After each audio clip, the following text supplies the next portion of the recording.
السلام علیکم dear students, کیسے ہیں آپ؟ امید کرتی ہوں کہ اللہ تعالیٰ کے فضل و کرم سے آپ سب ٹھیک ہوں گے۔ پیارے بچوں، آج ہم باب صوم کا سبق نمبر 1 نزول وحی کا واقعہ پڑھیں گے۔ جب نبی اکرم صلی اللہ علیہ وعلی آلہ وصحابہ وسلم کی عمر مبارک 40 سال کے قریب ہو گئی تو آپ صلی اللہ علیہ وعلی آلہ وصحابہ وسلم اللہ تعالیٰ کی عبادت اور غور و فکر کے لیے غار حرا میں تشریف لے جاتے۔ ایک دن آپ صلی اللہ علیہ وعلی آلہ وصحابہ وسلم معمول کے مطابق غار حرا میں عبادت اور غور و فکر میں مصروف تھے کہ آپ صلی اللہ علیہ وعلی آلہ وصحابہ وسلم کے پاس حضرت جبرائیل علیہ السلام تشریف لائے اور آپ صلی اللہ علیہ وعلی آلہ وصحابہ وسلم کو سورۃ العلق کی پہلی 5 آیت پڑھنے کو کہا، جن کا ترجمہ یہ ہے: اپنے پروردگار کا نام لے کر پڑھو جس نے پیدا کیا عالم کو، جس نے انسان کو خون کی پھٹکی سے بنایا۔ پڑھو اور تمہارا پروردگار بڑا کریم ہے، جس نے قلم کے ذریعے سے علم سکھایا اور انسان کو وہ باتیں سکھائی جس کا اس کو علم نہ تھا۔ تو پیارے بچوں، یہ رمضان المبارک کا مہینہ تھا اور اللہ تعالیٰ کی طرف سے آپ صلی اللہ علیہ وآلہ وسلم پر پہلی مرتبہ وحی نازل ہوئی۔ وحی کا نازل ہونا ایک غیر معمولی واقعہ تھا۔ اس غیر معمولی واقعہ نے آپ صلی اللہ علیہ وسلم کی طبیعت پر بہت زیادہ اثر کیا اور آپ صلی اللہ علیہ وسلم پر لرزہ طاری ہو گیا۔ آپ صلی اللہ علیہ وسلم گھر پر تشریف لائے اور ام المومنین حضرت خدیجہ رضی اللہ کو فرمایا کہ مجھے چادر اڑھا دو۔ کچھ دیر آرام کرنے کے بعد آپ صلی اللہ علیہ وسلم کی طبیعت بحال ہوئی تو حضرت خدیجہ رضی اللہ کو اس عظیم واقعے کے بارے میں بتایا۔ انہوں نے ساری بات سن کر آپ صلی اللہ علیہ وسلم کو تسلی دی اور کہا: اللہ کی قسم، اللہ آپ صلی اللہ علیہ وسلم کو کبھی تنہا نہیں چھوڑے گا۔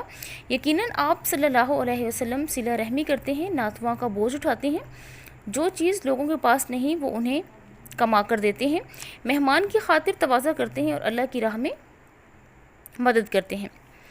تو پیارے بچوں، فرمان الہی بھی ہے، نزول وحی کے بارے میں فرمان الہی بھی ہے کہ جس کا ترجمہ یہ ہے کہ اس کو امانت دار فرشتہ لے کر اترا۔ کس کو؟ یعنی قرآن مجید کو، یعنی اس نے تمہارے دل پر القاء کیا ہے تاکہ لوگوں کو نصیحت کرتے رہو۔ یہ سورۃ الشعراء کی آیت نمبر 193 اور 194 میں فرمایا گیا ہے۔ تو پیارے بچوں، اس کے بعد حضرت خدیجہ رضی اللہ، جو کہ نبی پاک صلی اللہ علیہ وآلہ وسلم کی بیوی تھی، آپ صلی اللہ علیہ وسلم کو اپنے چچا زاد بھائی ورقہ بن نوفل کے پاس لے گئی اور ان کو نزول وحی کے واقعے کے بارے میں بتایا۔ ورقہ بن نوفل پہلی آسمانی کتابوں تورات اور انجیل کا علم رکھتے تھے۔ انہوں نے یہ سارا واقعہ سن کر کہا کہ یہ وہی ناموس فرشتہ ہے جو اس سے پہلے حضرت موسیٰ علیہ السلام کے پاس وحی لے کر آ چکا ہے۔ آپ صلی اللہ علیہ وسلم اس امت کے نبی ہیں، اگر میری زندگی نے ساتھ دیا تو میں ضرور آپ کی مدد کروں گا۔ اللہ تعالیٰ نے نبی کریم صلی اللہ علیہ وآلہ وسلم پر پہلی وحی میں علم کی اہمیت کو اجاگر کیا ہے۔ علم ایک ایسا نور ہے جو اچھائی اور برائی کو سمجھنے کی صلاحیت عطا کرتا ہے۔ ایک طالب علم کی حیثیت سے ہمیں علم کی اہمیت سے واقف ہونا چاہیے اور علم حاصل کرنے کے لیے زیادہ سے زیادہ محنت کرنی چاہیے۔ تو پیارے بچوں، ناموس سے مراد ورڈ جو یہاں پہ ناموس ہے، اس سے مراد حضرت جبرائیل علیہ السلام ہیں۔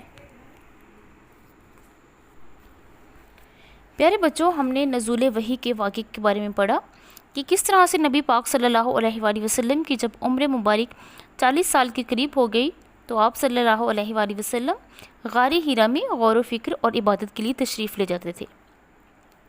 پیارے بچوں، اس کے بعد ہم نے جب نبی پاک صلی اللہ علیہ وآلہ وسلم پر پہلی وحی نازل ہوئی غار حرا میں اور سورۃ العلق کی پہلی 5 آیت کے بارے میں پڑھا ہے۔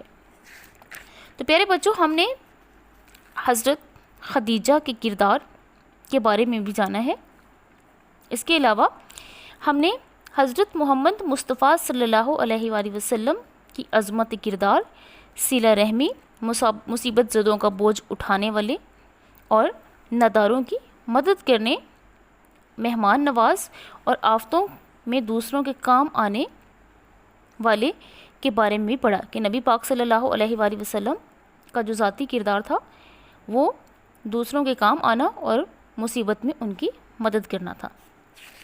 تو پیارے بچوں، اس سبق میں ہم نے علم کی اہمیت کے بارے میں بھی پڑھا ہے کہ پہلی وحی جو نازل ہوئی وہ اس میں علم حاصل کرنے کے لیے کہا گیا۔ تو پیارے بچوں اب ہم اس سبق کا سوال نمبر 1 پڑھتے ہیں۔ درست جواب پر صحیح کا نشان لگائیں، مینس ٹک کا۔ تو پیارے بچوں یہاں پہ میں نے اس کو ہائی لائٹ کیا ہے سرکل کے ذریعے۔ تو پیارے بچوں آپ نے اس پر صحیح کا نشان لگانا ہے۔ نبی کریم صلی اللہ علیہ وآلہ وسلم عبادت کی غرض سے قیام فرماتے تھے غار ہیرا میں، غار ثور میں، کوہ طور میں، جبل رحمت پہ۔ نبی پاک صلی اللہ علیہ وسلم غار ہیرا میں قیام فرماتے تھے، تو اس کا درست جواب جس پہ آپ نے ٹک کا نشان لگانا ہے وہ ہے آپشن غار ہیرا میں۔ نزول وحی کے وقت آپ صلی اللہ علیہ اصحابہ کی عمر مبارک تھی 30 سال، 40 سال، 50 سال، 60 سال۔ تو آپ صلی اللہ علیہ وسلم کی عمر مبارک جو تھی وہ 40 سال تھی۔ پہلی وحی کی نزول کا مہینہ ہے محرم الحرام، رمضان المبارک، ربیع الاول، ذی الحج۔ تو رمضان المبارک پہلی وحی کے نزول کا مہینہ ہے۔ ورقہ بن نوفل علم رکھتے تھے تورات کا، انجیل کا، قرآن مجید کا، یا تورات اور انجیل کا۔ تو وہ علم رکھتے تھے تورات اور انجیل کا۔ ناموس سے مراد ہے حضرت اسرافیل علیہ السلام، حضرت جبرائیل علیہ السلام، حضرت میکائیل علیہ السلام، حضرت اسرائیل۔ تو حضرت جبرائیل علیہ السلام مراد ہے ناموس سے۔ سوال نمبر 2 ہے خالی جگہ پر کریں۔ ایک دن آپ صلی اللہ علیہ وآلہ آلہ وصحابہ وسلم معمول کے مطابق عبادت اور کرنے میں ڈیش کرنے میں مصروف تھے۔ تو یہاں پہ خالی جگہ کے اندر غور و فکر آئے گا۔ وحی کا نازل ہونا ایک ڈیش واقعہ تھا۔ کیا واقعہ تھا؟ ایک غیر معمولی واقعہ تھا۔ آپ صلی اللہ علیہ وآلہ آلہ وصحابہ وسلم گھر تشریف لائے اور ڈیش کو کہا کہ مجھے چادر اڑا دو۔ تو انہوں نے کس کو کہا تھا؟ حضرت خدیجہ رضی اللہ کو۔ پہلی وحی میں ڈیش کی اہمیت کو اجاگر کیا گیا ہے۔ کس کی اہمیت کو؟ علم کی اہمیت کو۔ حضرت خدیجہ رضی اللہ کے چچا زاد بھائی کا نام ڈیش تھا۔ تو کیا تھا؟ ان کا نام تھا ورقہ بن نوفل۔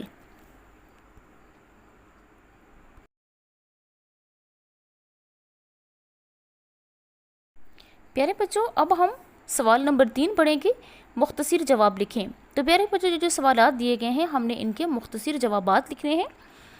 تو سوال نمبر 3 کا جز نمبر الف ہے، پہلی وحی میں سورۃ العلق کی کتنی آیت نازل ہوئی؟ تو پیارے بچوں اس کا آنسر ہے پہلی 5 آیت۔ سورۃ العلق کی ابتدائی 2 آیت کا ترجمہ لکھیں۔ تو پیارے بچوں اس کا ترجمہ یہ ہے، اپنے پروردگار کا نام لے کر پڑھو جس نے عالم کو پیدا کیا، جس نے انسان کو خون کی پھٹکی سے بنایا۔ پیارے بچوں یہ اس کا آنسر ہے۔ جیم جز ورقہ بن نوفل کون تھے؟ تو پیارے بچوں ورقہ بن نوفل حضرت خدیجہ رضی اللہ کے چچا زاد بھائی تھے۔ غار ہیرا میں آپ صلی اللہ علیہ وآلہ آلہ وصحابہ وسلم کی مصروفیات کیا تھی؟ تو پیارے بچوں اس کا جواب یہ ہے، آپ صلی اللہ علیہ وآلہ وسلم اللہ تعالیٰ کی عبادت اور غور و فکر کے لیے غار ہیرا میں تشریف لے جاتے۔ تو پیارے بچوں اس کے ساتھ ہی ہمارا آج کا لیکچر ختم ہوتا ہے۔ امید کرتی ہوں کہ آپ اس لیکچر کو اچھے طریقے سے سمجھ پائیں گے۔ اللہ حافظ۔